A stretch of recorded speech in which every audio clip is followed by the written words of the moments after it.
How you guys doing? We're back with another video here, and today we have the first gen. This is going to be for your BRZ FRS, okay? So I'm just going to go over real quick what these are, and I'm going to go in detail. So we have the pressure plate here, clutch disc, flywheels here, okay? But I'm breaking down these flywheels here. This is gonna be your cast flywheel here. This is more for your OE setup, aftermarket, but it's gonna be the OE weight, okay? This is just gonna be used if you just wanna get a stock replacement. This is what you would go with.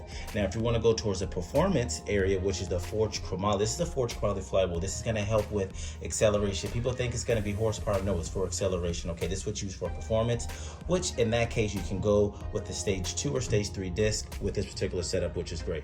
Also, this is gonna be the release bearing that's also included. The only thing that's not here is the alignment tool and pipeline, which is also included in that setup as well. And keep in mind that in the future, we will be developing for the second gen BRZ FRS, the GT86 will be the 2.4, which will be coming soon. Okay, thank you guys.